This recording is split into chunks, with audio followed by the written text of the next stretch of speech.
Breaking news that is shaking the hip-hop world. Lil Durk, one of Chicago's biggest rappers, is caught up in a wild federal murder-for-hire case.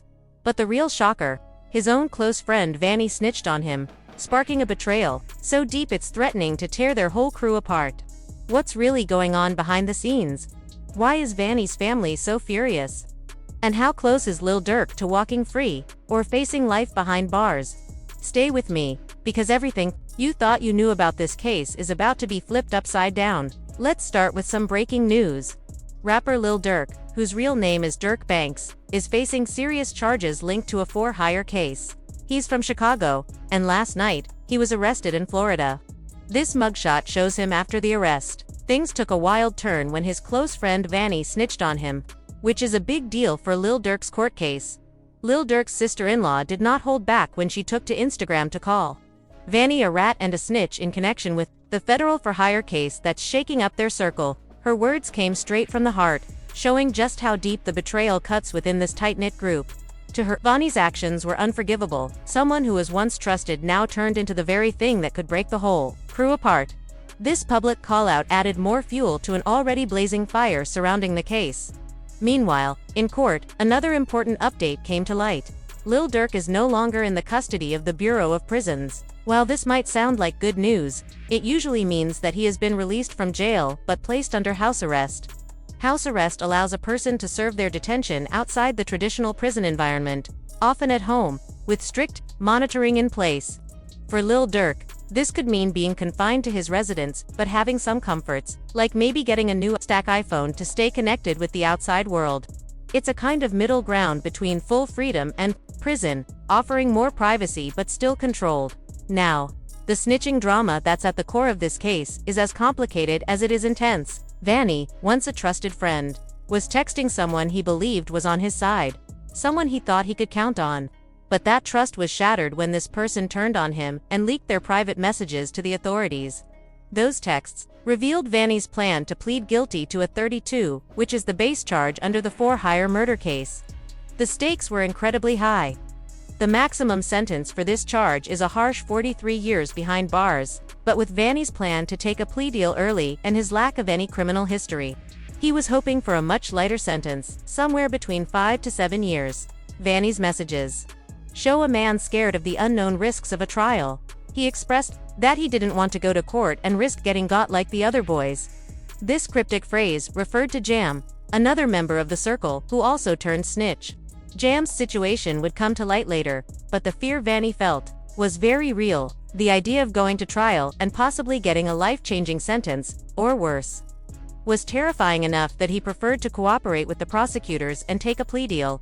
The fear of getting got is something that hangs over many caught up in cases like this. It's not just about jail time but about the harsh realities of street justice and loyalty. Snitching is often seen as the ultimate betrayal, and those who do it face serious consequences, both inside and outside prison walls. Vanny's choice to speak out was a gamble, one that some believe may have saved him from a harsher fate, but at the cost of deep personal relationships and trust.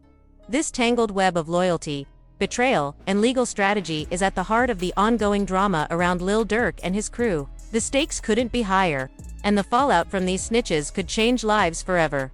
Vanny's father is deeply upset with him for becoming a federal witness, a move seen as the ultimate betrayal in their world.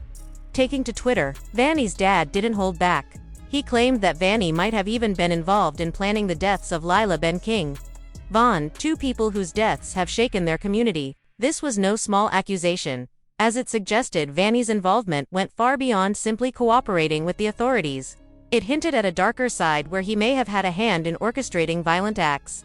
His father's frustration was clear. He said Vanny wasn't listening to his advice, even though he had tried repeatedly to reach him through a jail tablet, a device inmates use to communicate with the outside world. The messages sent showed a father desperate to warn his son and guide him back to a safer path, but Vanny ignored those pleas. Instead, according to his dad, Vanny and others seemed to almost want to get caught. This isn't uncommon in situations where people are trapped in the trenches. A street code that comes with strict rules and serious consequences for anyone who breaks loyalty by snitching.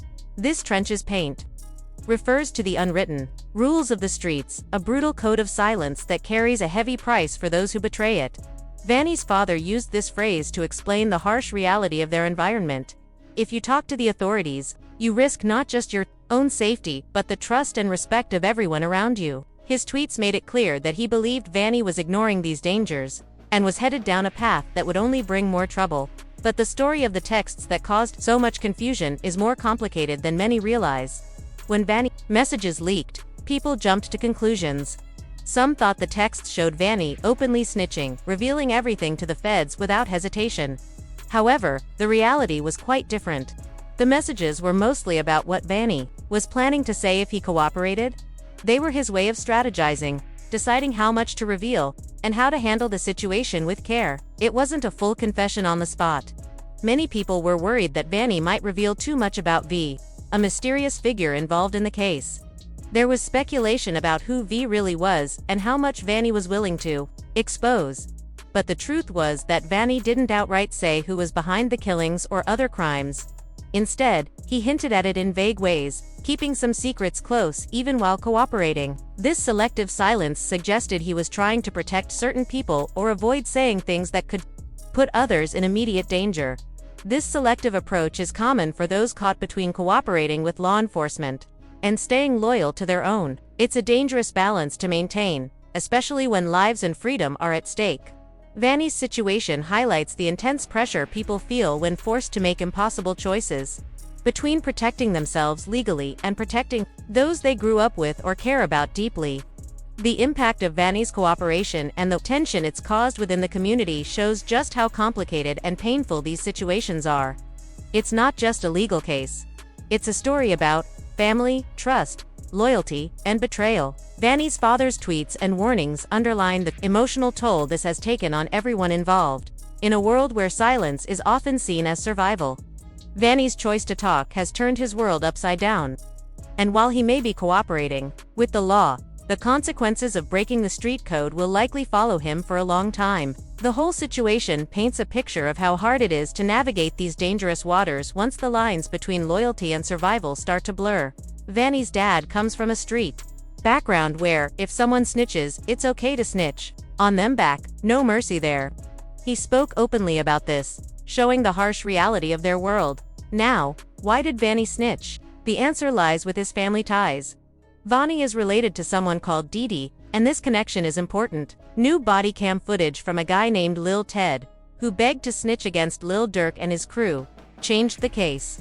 Lil Durk's lawyer even asked for more time to work on bond because of this. So, who is Lil Ted? He's Didi's younger brother, and also, Lil Durk's cousin, a key player in the street side of things. Lil Ted got arrested at a convenience store for having a gun in his pocket. He was desperate not to go to jail. Before even entering the police station, he was crying and yelling, promising to tell the police everything about the killings. But it was too late. Inside the holding cell, Lil Ted was seen crying hard, begging to snitch on everyone he knew, just so he could go home. Remember, he's connected to Vanny and Didi, so he knows a lot. At one point, someone tried calming him down, telling him to relax and that they would see what they could do for him. People thought it was Didi snitching because court files only showed a last name. But it was actually Lil Ted, his younger brother. This caused a chain reaction, shaking things up even more. With Lil Ted already ready to snitch on Durk, it's very likely the feds gathered Vanny and both their parents in one room. Their moms probably pressured them hard to cooperate and not waste their lives behind bars, a common tactic the feds often use. Since they are all family, 3 against 1, Lil Durk is in a tough spot and will probably lose. But there's a reason they're spilling so fast. Lil Durk is about to get out of jail. His dad recently shared that Durk could be released on bond soon. This is his 3rd attempt, and this time, his lawyers made an offer so strong that the judge can't refuse it. Durk's dad said, "I just left the courtroom from the bond hearing. The judge was fair, not favoring the prosecution or defense, just justice. He listened to all the evidence and will decide in a few days. We're hopeful for a good outcome. Please keep us in your prayers." This means the family had to get their snitch stories ready before Durk walks free. Meanwhile, prosecutors dropped some evidence against Lil Durk, clearing the way for his release. News reports said, prosecutors told the judge they are throwing away evidence against Durk. During the hearing, they read out loud that they were dropping the evidence tied to Durk's lyrics and some other things. This move shocked many because it was done in a corrupt and careless way. A news clip even showed Quando Rando yelling no. Outside, reacting to the chaos. Right now, police are searching for 3 people linked to a Savannah rapper after a violent incident in Los Angeles. Cameras caught the scary aftermath, showing a passenger panicking at the scene. This corrupt way of dropping evidence gave Durk a better chance at bond. But it also left the judge thinking hard about his decision. Even Charleston White, a well-known voice, called this a real victory. He said, "That dark, demonic force is finally gone. I don't think we'll ever see drill music or celebrate drill rappers like before. Down goes drill. This is a win for those who love hip-hop but hate the violence tied to it." The judge said he needed a few days to decide. Lil Durk went back to jail for now, but his story was about to change again. If you missed it, news reported that Lil Durk got into a fight inside jail one morning. This caused Lil Baby to tweet, "I don't care about anything else right now. Free Durk." Many in the streets were worried. It all started when Lil Durk's close friend Gleez passed away in Chicago, which made several members of their group targets, including Durk himself. This raises questions about who's seeking revenge against their crew. On the same day Durk was attacked in jail, Quando Rando and Lil Tim gave interviews, sharing similar messages. Both were released within an hour of each other. Some say it's a strange coincidence, while others believe it was a plan by the feds to avoid investigating them for targeting Durk while he was still locked up, a perfect alibi. Lil Tim said he was just protecting my little brother. When asked about King Von's death, he said, "I was shocked. If Brian hadn't done that, my brother might still be alive. But I'm a humble person, I don't want to disrespect anyone, even the moms." Quando Rando said he wished things were handled differently. "They've got kids and moms who love them. All this is stupid. It could have been solved with a song or some money. It should have been handled the right way, through music, not violence." 2 people connected to Lil Durk gave interviews on the same day, praising him and wishing things were different, all while Durk was being targeted in jail. It does seem suspicious. Because of this, Durk's lawyer spoke with DJ Academics, explaining the situation and revealing Durk's release date. He said the prosecutors had ruined their own case by backing away from key allegations. Earlier, prosecutors claimed Durk paid a bounty through a co-defendant, who they named, but they later dropped that claim. This shows the case against Durk is weakening fast.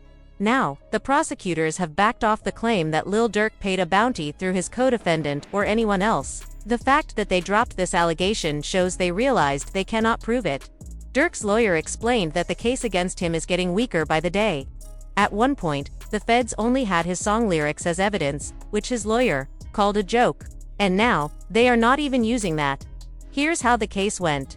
First, there was an indictment that did not name Durk, it named others, and Durk was called an unindicted person. Then, 3 weeks later, a new indictment came out called the first superseding indictment, and this time Durk's name appeared. But this new indictment was mostly the same as the first, except it added one new fact. That new fact was a video where Durk allegedly celebrated and made money from the crimes. A few days later, the judge made an important decision. Durk appeared in court, but the news reported, the feds say Lil Durk must go completely broke and give up all his property to get bond. They worry that if he's out, he might use his money to pay people to harm witnesses. So, no bond for Lil Durk. What options does Durk have now, and why was bond denied? Durk is facing a federal murder for hire charge, which could mean life in prison. Under federal law, it's assumed people charged with serious crimes like this don't get bond. It's up to Durk's lawyers to prove why he should. The judge denied bond mainly because Durk has a lot of money and assets, more than what's being offered for bond. Some of the bond money even came from his record label, not all from him. The worry is, if he's out, he could use his resources to run or harm witnesses. The feds are so worried about Durk going after witnesses that it seems like it already happened. Vanny, who snitched on Durk, was scared of retaliation. People have asked, has anyone heard from Jam since he snitched on Lil Durk? Several members of their group have disappeared. Jam has been missing for months after being exposed as a snitch on DJ Vlad's show. There's a man named F Jam, his nickname is ironic, who was sentenced to 12 years. Got out, did interviews claiming he stayed honest, and even said he got gifts like cars and money, but eventually, he flipped and cooperated with the feds. After this news came out, reports said that members of the F gang found Jam hiding near Atlanta. Sources say Jam was punished by the group for snitching on Lil Durk. Since then, no one has heard from Jam. Bonnie does not want to end up like him. Why was Jam punished? Because he gave the feds huge amounts of evidence, over 230 gigs. This includes audio recordings, videos, and 20,000 pages of reports. Court papers say Jam is the key witness. The feds believe Durk paid to have two people killed, Stephen Mack, who killed Durk's brother Dthang, and Jam's baby mom, who died after Lil Durk found out Jam was wearing a wire on him.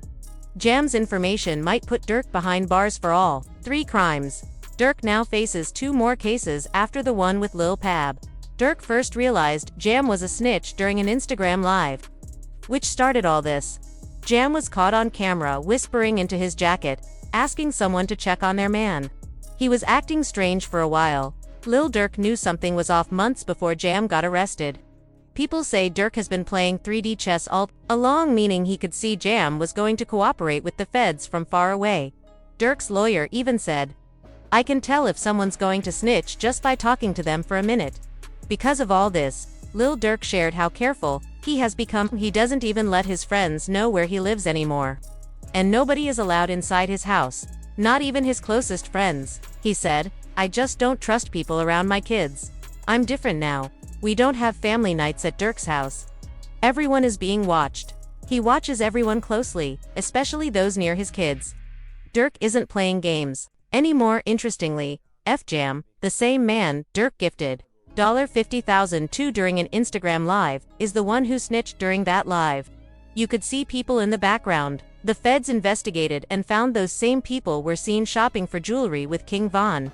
They were also connected to Lope's death. This shows they were all close friends who might want revenge against King Von. Even with all this working against him, Lil Durk still has one last chance. His lawyer talked about whether Durk would take a plea deal. When asked, the lawyer said, "No, we're going all the way." The lawyer explained this is an all-or-nothing case. It's a conspiracy charge with a possible life sentence. There's no middle ground, so it will go to trial before 12 jurors. Durk's team is confident because they believe everything he does online and in his music is protected by the First Amendment. His right to free speech. They compared his case to Young Thug's, who also got released because of this argument. The lawyer said, "Artists express themselves through their music, rap, country, pop, R&B, all kinds of music talk about serious things. But because hip-hop talks about violence, people try to use that as evidence against the artists. That's not right." Durk's defense is that his music is just his expression, and it shouldn't be used to charge him with crimes. Does this mean that the First Amendment and free speech no longer protect artists? Absolutely not. Lil Durk still has every right to rap about whatever he wants. Just because his songs tell a story doesn't mean he's guilty of a crime. This looks really good for Lil Durk's case. Many lawyers online are even saying he might be released from jail just like Young Thug was. What do you think? Do you agree? We've seen this happen before, but it's not always clear how strong these cases really are. The best example is Young Thug's case in Atlanta. They used a lot of his lyrics as evidence. Technically, he was convicted, but he was released after serving just the time he'd already spent in jail. Most people charged with similar cases didn't get convicted. So many say the prosecutions weren't very successful. There's always a debate. Just because someone says something in a rap song, does it mean they actually did it? Usually not. Here's an interesting twist. Lil Durk's lawyer pointed out that one of the songs they used as evidence was released months before the events happened. If you want Lil Durk out of jail, don't forget to like the video.